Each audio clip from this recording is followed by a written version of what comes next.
This time, I'm going to talk about multicollinearity and its detection in Python. So what is multicollinearity? When we build a model, we are trying to use several independent variables to predict a dependent variable. The assumption is all those independent variables are independent. But if all those independent variables they are intercorrelated instead of being independent, then we have a problem of multicollinearity. Collinearity occurs if only two independent variables are correlated. If more than two independent variables are correlated, then we have multicollinearity problem. Let's say we want to predict dependent variable y with independent variable x1, x2 to x6. Say we have issue with the problem of independent variable x5 and x6. The problem is instead of independent with each other, the independent variable x5 and independent variable x6 are correlated with other variables. Why multicollinearity is important? In our model, y is dependent variable. Beta 0 is the intercept, and beta 1 is a coefficient for variable x1, and beta 2 is a coefficient for independent variable x2, etc. When we try to decide beta 1, we will hold x2, x3, x4, x5, x6 constant, and then we only change x1 in order to decide beta 1. That is, when we try to decide beta 1, only x1 should change and other independent variables should remain the same. If we have collinearity or multicollinearity, when we change x1, the other independent variables change as well. In that case, we can't correctly decide beta 1.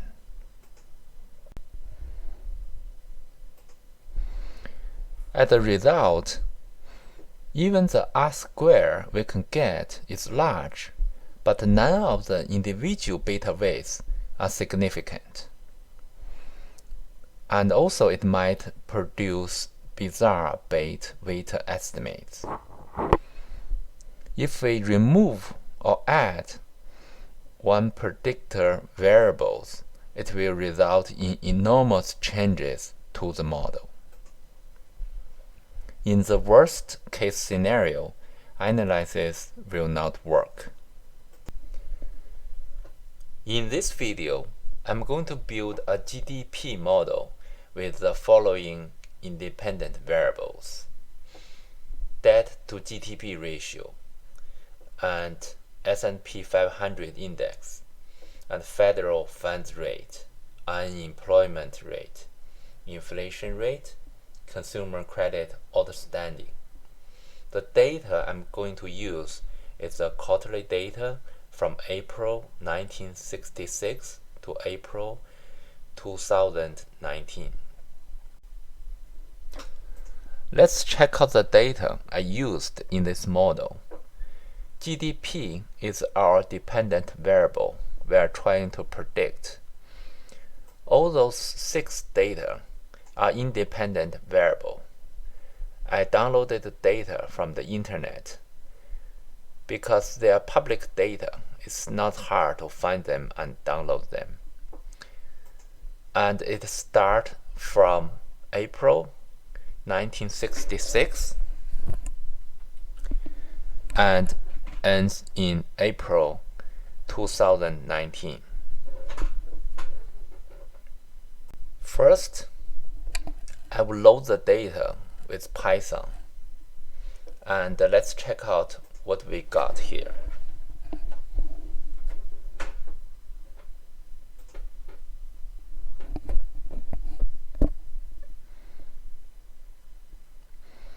You can see we have loaded GDP, the dependent variable, and all 6 independent variables into Python.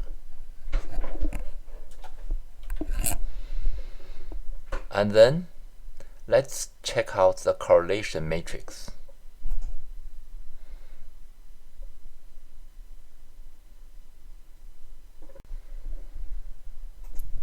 So what is correlation matrix? Correlation matrix is used to check whether 2 independent variables are correlated. That is, if they have collinearity. We can expect the correlation matrix using Excel, Python, etc. In this video, I'm going to use Python. The limitation of correlation matrix is the matrix scatter plots and the correlation matrix only show correlations between any 2 predictors. That is, if you have more than 2 independent variables, it's hard to use correlation matrix to analyze the data. Now let's check out the result of our correlation matrix. In this diagonal, it shows the correlation of an independent variable against itself. For example, here we see S&P 500, and here it's also S&P 500. And we are interested in the correlation between different independent variables. For example, we notice here the S&P 500 against this debt to GDP. You can see this shows somehow a linear relationship between those 2 independent variables. Also, if we check the consumer credit against S&P 500, we can also see some linear correlation between all those 2 variables. And when we check the unemployment rate against inflation, we can see all the dots scattered around in the graph. We don't see very strong correlation between all those 2 variables. Okay, now let's check out the consumer credit against S&P 500 correlation.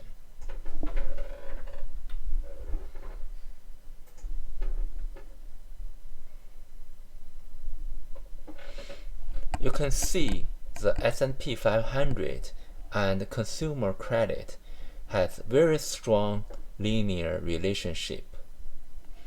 It shows in this graph.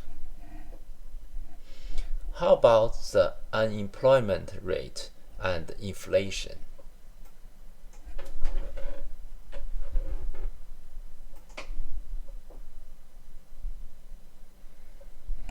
You can see the unemployment rate and inflation. If you draw a graph, you can't see any trend between all those 2 independent variables. Okay, this is only shown on the graph. If we calculate the number, let's see what can we get.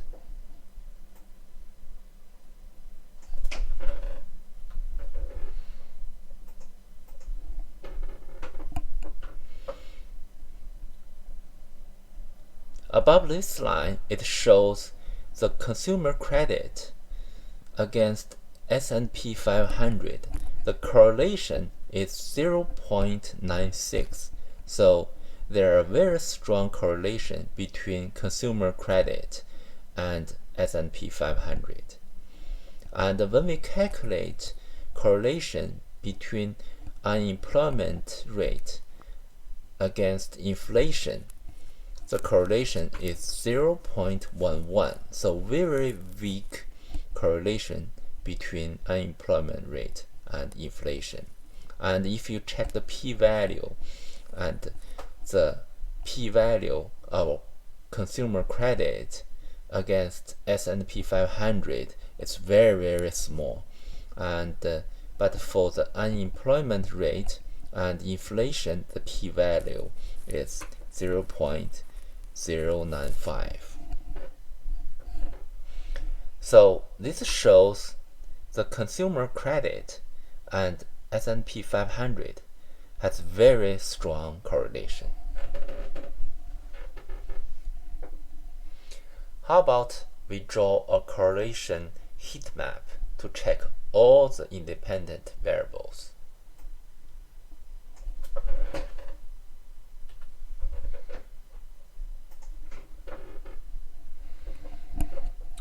You can see on this heat map, if it is very light, let's check out this diagonal. It shows the correlation between the independent variable itself. So the correlation basically is 1, and it will be very light and shows positive correlation. If it's perfectly negative correlation, it shows very dark color like this.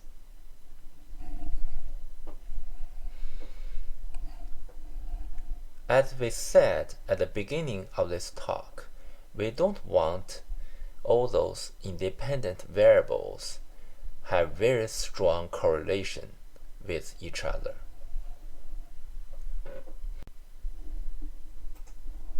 As I mentioned before, the limitation of a correlation matrix is that the matrix scatter plots only shows correlations between any two predictors or independent variables. So how do we evaluate the correlation between one independent variable against all other independent variables? In this case, we can use variance inflation factor. So what does variance inflation factor do?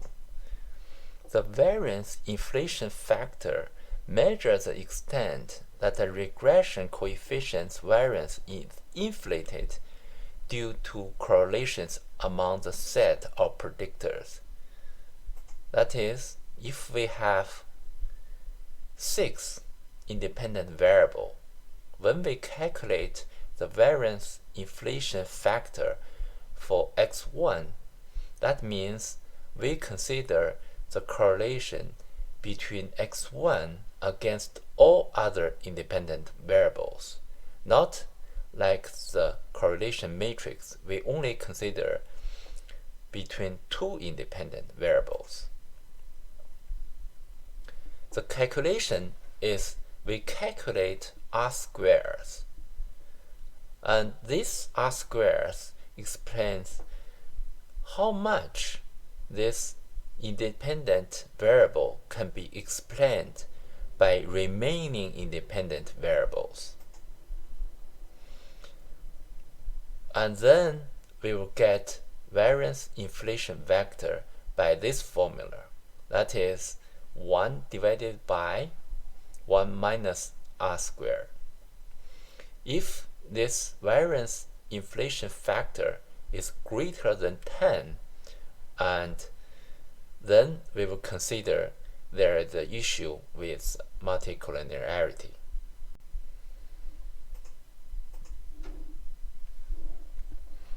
What should we do if we found out we have multicollinearity?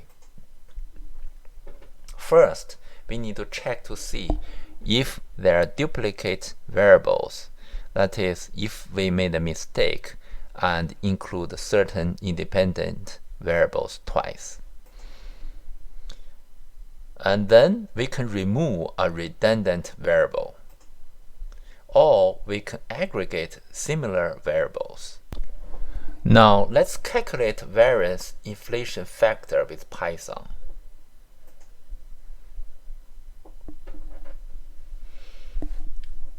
You can see we got all those variance inflation factors for all the 6 independent variables. Among those values, the consumer credit has the result of 27 is greater than 10. And also S&P 500 has a value 22.5, also greater than 10. As I mentioned, we can remove an independent variable when we got multicollinearity, because the consumer credit is 27, it's the largest amount among those results. We are going to remove consumer credit from this model.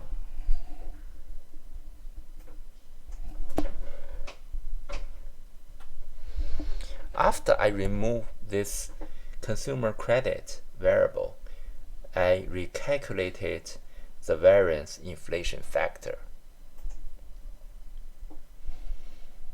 Now you can see without consumer credit, we got the highest variance inflation factor for debt to GDP is 8.367. So it's less than 10. And the next one is S&P 500. It's 6.74. So if we accept this result, we are going to use those 5 independent variables for our model. Okay, now let's see what kind of model we will get without this consumer credit.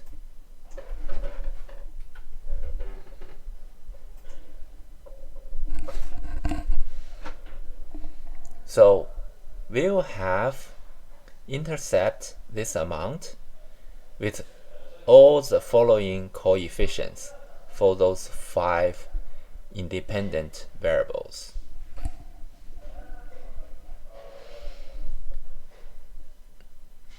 Now let's evaluate our model.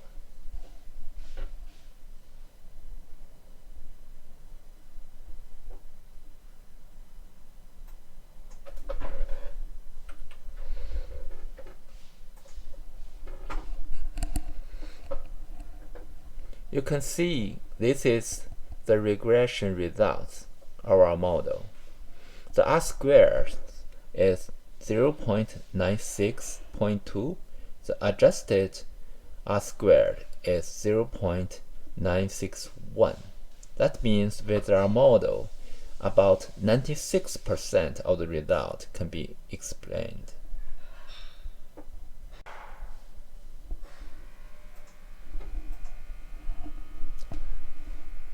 Now, let's check what we got so far. We are trying to predict GDP with all those 6 independent variables at the beginning. And then, after run our model, we discovered the consumer credit outstanding is highly correlated with other variables. That is, this variable has a problem of multicollinearity. And then we remove this variable, and then we have only 5 independent variables left. And then we run the regression to decide the intercept and all those coefficients for those independent variables. This is how I detect multicollinearity in Python and build my model. Please provide your comments and subscribe to my channel. Thank you very much for watching.